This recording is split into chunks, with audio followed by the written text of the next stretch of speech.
that? Oh God, I'm gonna die. I gotta get this on camera. No.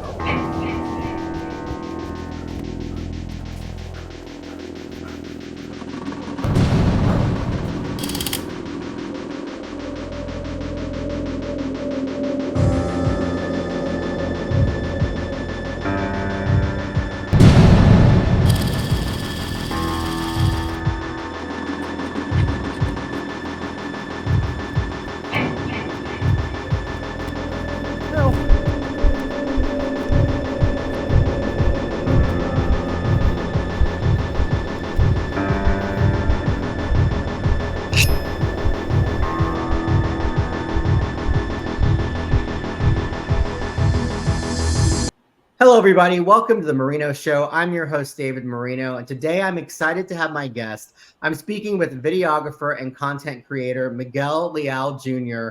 He's also involved in the production of several indie horror films, and he's part of the VHS Doom podcast. Miguel, thank you so much for being on my show today. I'm so happy to have you. Thank you. It's an honor to be here. Well, first of all, we kind of met here online, as a lot of horror creatives do. I know that you do a lot of different things, which is what I think is so cool about people in the horror genre. They can do film, they can do podcasts, they can do everything. But tell me, first of all, you have been involved in several indie films. One of those is called Vic Effects, which is from director Chris Shern, who I've interviewed on the show before. But kind of give me an idea of how you sort of fell into getting involved in some of these indie horror films, because that's a very niche sort of place to be, right? Well, it just started off with when I met Dylan and Mikey and from VHS Doom. And, well, I asked them if they ever needed any help because I had a little bit of background doing videos on YouTube, but I stopped already for a while now. It's been a few years since I stopped. And I offered up my services for them and started helping them out, making promo videos for their shows. And through them, I was able to meet a lot of people, including Par Garcia from Mutant City Horror and Juan M. Gonzalez, Dirty Freaking Joe, as well. So what do you do for the podcast? Do you kind of do the behind the scenes stuff? Give me kind of a rundown of what you do with their show. Well, I'll cut the promos for them for whatever episode for a movie, put in a trailer, set it up to show people what's coming up next, along with editing full episodes. I have a few up on YouTube with them as well. And right now we're doing Mikey's movie review, which is a side project in the, under there, under VHS Doom podcast. It's so important what you do. I mean, because I edit all my own stuff, but editing and doing all of the things that you see for these various podcasts online, a lot of those hosts, they do have someone like you doing all of that. Mm. Where did you find your love for editing and putting together videos? Because editing is, I always say that's a tedious job. A lot of times it's not something that everybody loves to do, but it's so important, especially in the world of social content creation. I mean, everybody has promos, but what is it about that kind of part of the creative world that kind of lured you in? How did you start just editing and getting into that? Well, it basically started off as a hobby. I just wanted to learn, and I sort of like to tell stories, so it's my way of telling stories, even though it's for somebody else. But still, I enjoy it. I'll have an idea, start laying it out, and then I'll put it out there for everyone to see. And it must feel good. I know I feel this way when you see something that you've created from nothing and then see it out there in the world. How does that make you feel when you're able to sort of put your energy into that? Sometimes it's unreal with the amount of views you get, but still, it just I love this stuff. I love doing this stuff. the horror genre for me has always been sort of a safe haven. It's a place that I've Hmm. always gone to in my life. As a kid, you know, into adulthood, it's always been my constant. You know, I have always felt that that was an escape for me too. As a kid, you know, I got made fun of a lot, that kind of thing. But for you, what is it about the horror genre that attracts you and keeps you so like interested and wanting to be in all these different kind of areas, especially in what you're doing with film and then podcasts and then just your own kind of videographer video creation on your own?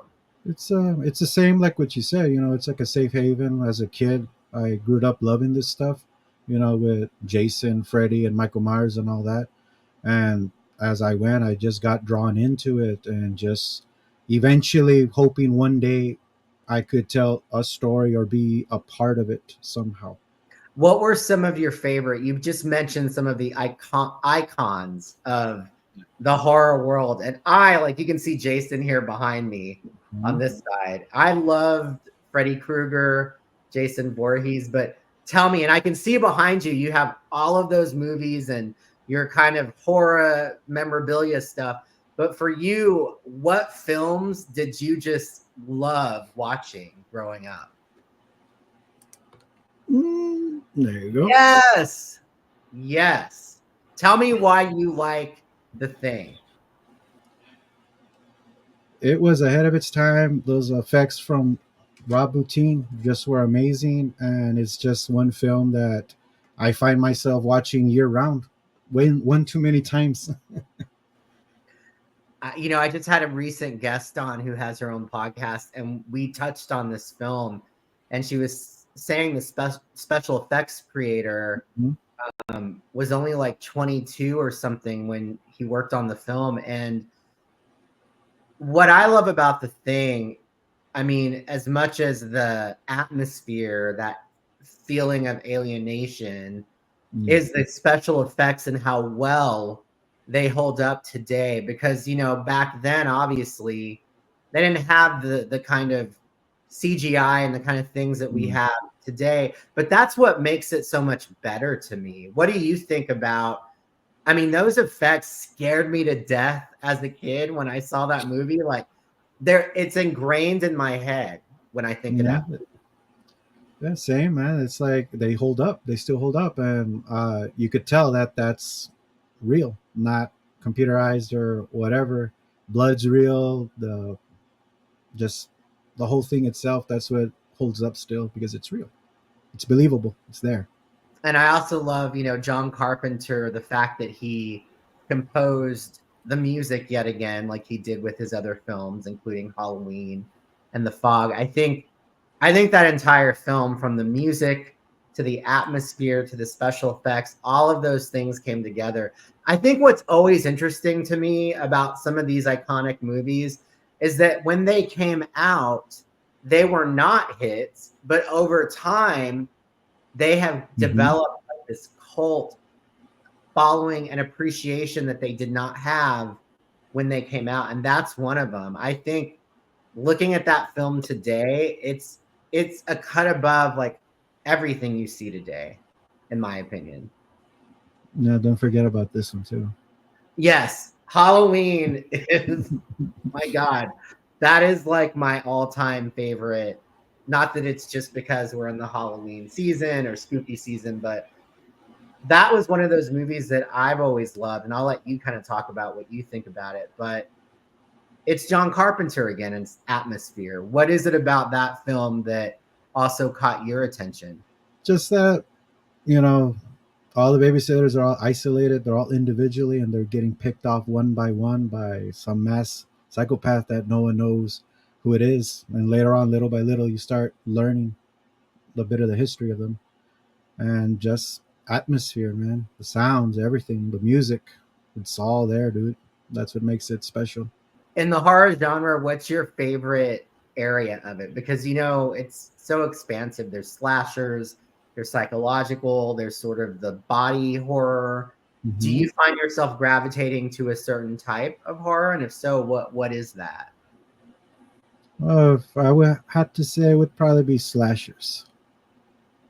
But other than that, like, I love them all equally. But the main one that draws me is a good slasher film. Out of the more recent films of today, Mm. is there one or a few that you have gravitated to as well? In a violent nature is one of them. Alien Romulus was pretty good, but I wouldn't consider that a slasher. Or It's more sci-fi horror, but I yeah, love that too.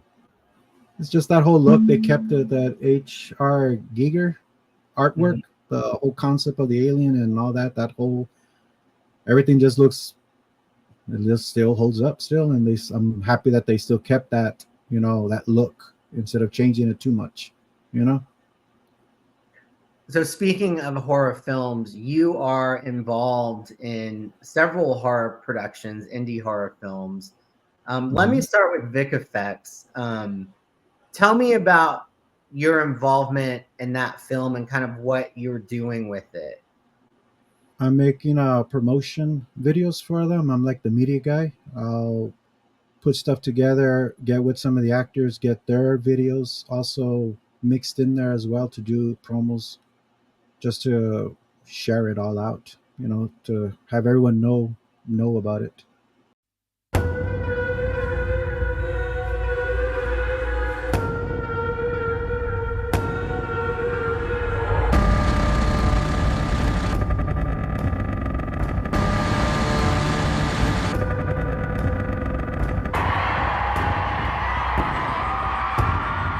So, I will see you soon. The way the light sees the dark, and the dark sees nothing.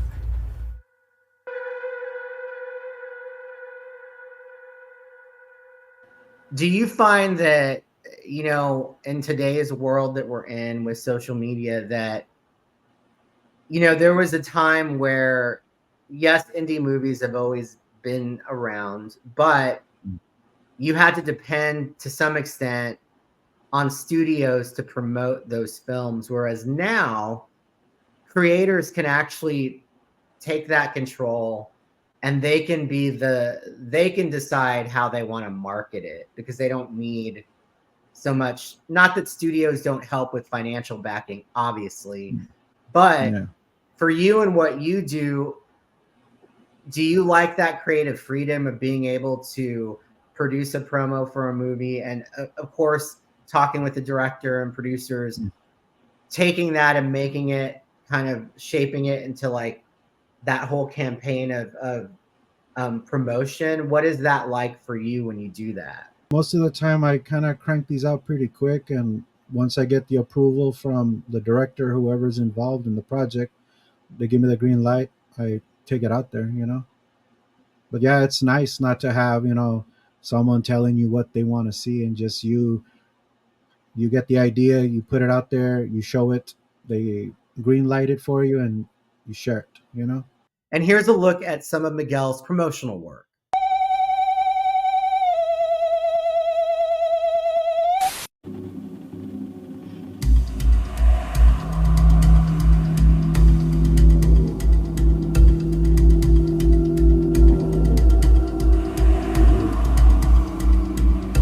It isn't real. It can't be.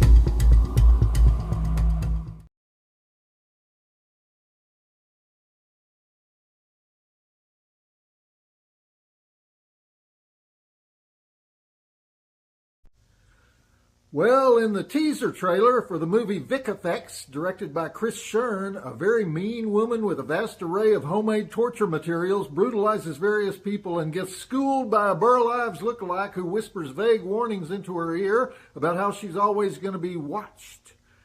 I'm guessing Hostel-style torture horror, but I can't be sure because the mean woman also appears to be emotionally zombified, and there seems to be at least one supernatural creature licking heads like a snake. Sure, we've seen it before, but have we seen it with head-to-toe mummy bondage? I think not. Joe Bob says, check it out.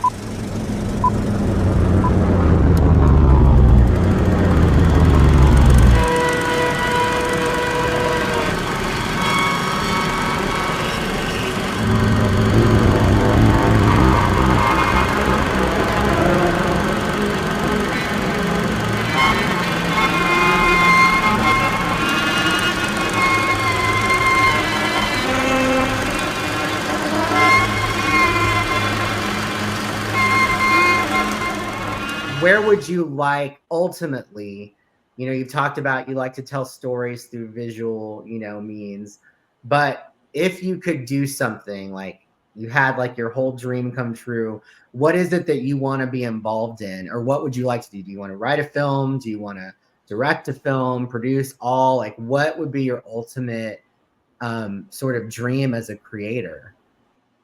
Well, hopefully all the above, one step at a time. Eventually making my own film too. So that'll be something to look forward to. What has it meant having people? And you said you started with meeting the folks on the VHS Doom podcast, and then from there, through them, you've met all these other people. What has that meant to you in terms of being able to find the outlet again to create? Because you said you previously had your own YouTube channel and you were creating for a while, and then that stopped for a minute. Yeah. But now that you're back, what has it, how has that all kind of helped propel you back in? It's just, you start meeting people and you start talking to them, you start getting close, and before you know it, we're all family here. We're all family here. We all help each other out. I help them out. They'll help me out. They're all brothers. Now you've been able to meet people. We're both in Texas, so yes, a Yeah. fellow Texan. You've been able to meet people outside, though, beyond state lines, and some of the work that you've been able to do. Is your goal ultimately, and I'm putting this out to the universe, to be able to travel to those places, some of those places, to help be on site, to work on Yeah. site with the film? Tell me what you'd like to do if you were involved in the production on site. What would you love to be a part of? If I'm a little cameo popping out here and there, I wouldn't mind doing that. And yeah, I would like to travel and go to these shoots, and see what I can do there, just to be involved. So as a horror fan, I like to collect a lot of different little things, like for instance, here we go. It's a nightlight. I can see behind you have a lot of films, but what kind of horror is it? Mostly film, or what do you like to collect that's in the horror genre? Well, just a little bit of anything and everything. Here, I got this one to show you here. Oh, I have that up too. Wait, I have to show you now but I love that you turned it into, here we go. Is it similar? Yeah, it is. Well, mine doesn't have the handle on it, fortunately. But it's pretty much but you turned it into a flower. That's a good idea. I should do that. A plant. Yeah. That's pretty awesome. I got me another one, but it's up here. So let me see if I can grab this. Whoop.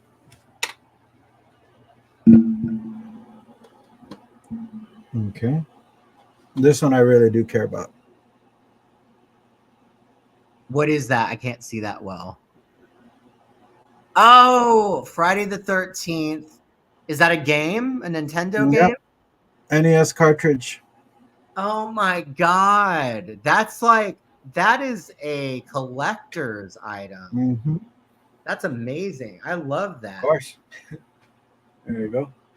See, I can totally nerd out about any kind of horror genre type stuff. I love it all. Are there any actors or directors in the horror world that you would love to meet or work with one day? And who are those people to you? One would be an actor, Brett Wagner, the Texas Chainsaw Massacre remake. I would like to work with him. Directors, I would like to meet Ridley Scott. Big time fan of Alien. There you go. Do you have any upcoming projects that you'll be working on, or that you're looking to in the future? Yeah, I do have a few, but I can't really talk about them just yet. Because the directors haven't announced them yet, right? Yeah, later on. Well, once I'm able to, you'll be the first to know. That's awesome. So would you like to actually be, like a photographer or a cinematographer on set, or would you like to be into the acting part of it? I know we talked a little about this earlier, directing, writing. What would be Mm-hmm. like the perfect sort of role for you if you were going to be, taking part in the production part of a film? Yeah, I wouldn't mind giving trying acting out, even if I'm just a background character or just, getting killed by the killer, I wouldn't mind that. Yeah. What are when you think of horror, I don't know if anybody else in your family watches horror, but were you kind of We one all of the do. y'all do? Okay. Yeah. So tell me some memories that you have of sort of growing up watching those films. And did you watch them? Do you have a big family? Did you watch them with your family? Kind of paint a picture for me of how that was for you growing up. Yeah, it was get out of school, wait for my dad to get home. Once he got home, we got in the family car and we took off to go rent movies. We would go rent the movies at Blockbuster or All Hit Video, whatever was around here. The two that I could remember that we went to the most, and we all just got in scattered. My sisters would pick up, some cartoon movies. I would go look for some old school horror. My dad would look for the new releases. We all get together, popcorn, snacks, the works, and Friday, Saturday, just movie nights. Miss those days. I miss those days too. Do you remember? Because y'all have HEB in that area, right? Oh yeah. Do you remember? And I'm probably dating myself, and I don't know how old you are, but there was a time when HEB actually had Mm-hmm. VHS movies that you could Mm-hmm. rent. You remember that? I remember that. I remember that. I remember renting, I think, Slumber Party Massacre Mm-hmm. as one of them, like all of the slasher flicks from the Mm-hmm. 80s. In pieces. Yeah, that's another classic. I just, what I loved about the films back then, or the VHS time, I loved the cover art. Mm-hmm. I feel like back then they really like it was creative, it was cool, it was like gratuitous, but it was campy, but it was really fun the way they really thought of the cover art for these various horror movies, and they all looked different. Yeah, they there was some really good cover art on those. When it comes to, again, some of what you're doing right now, what has been sort of a standout moment for you in the work that you've done so far? Whether it's, doing any of the promotional work on the films or being part of podcasts, what is there a moment or two that stand out to you with the recent stuff that you've been doing?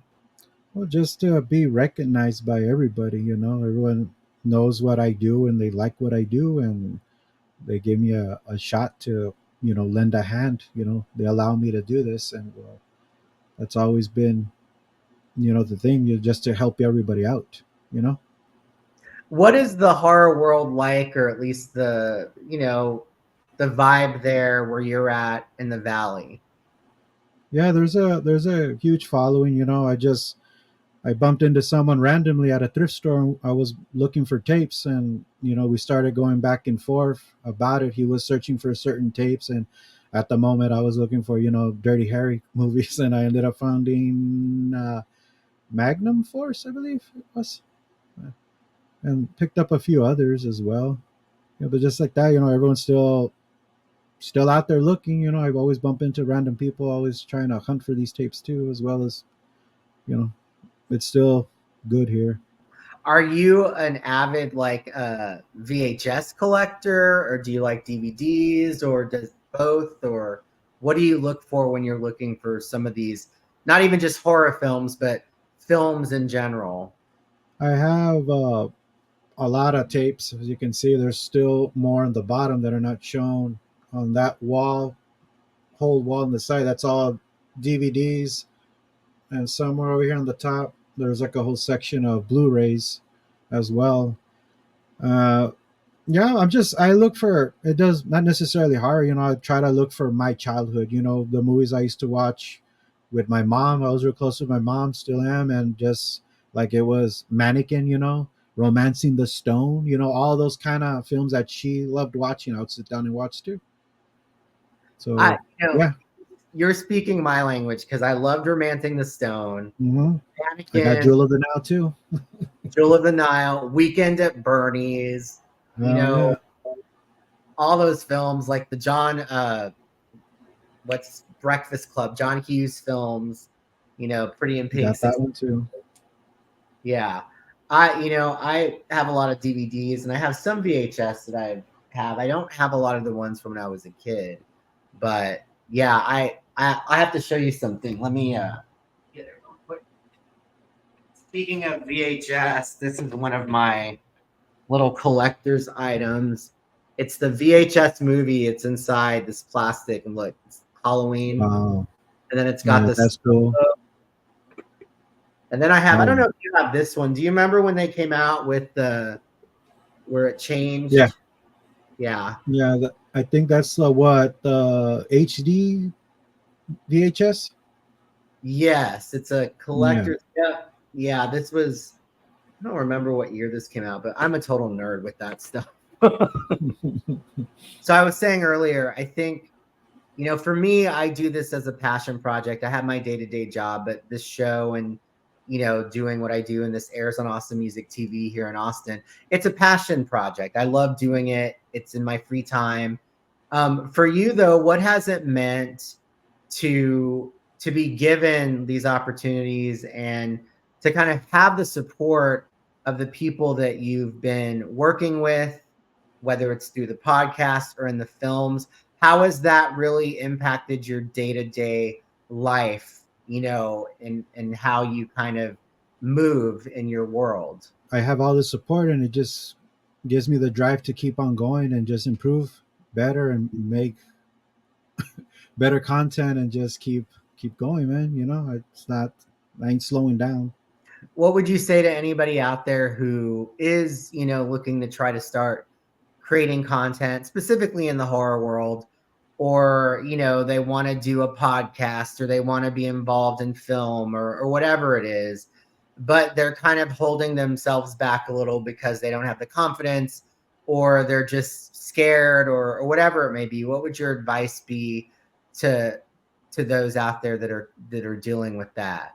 If you're passionate about it, just do it. Don't look back, and just go forward, man. That's all I could say, because that's what I've been doing. I ain't stopping, and I've been offered all these opportunities, and it just keeps me going. Just just go for it.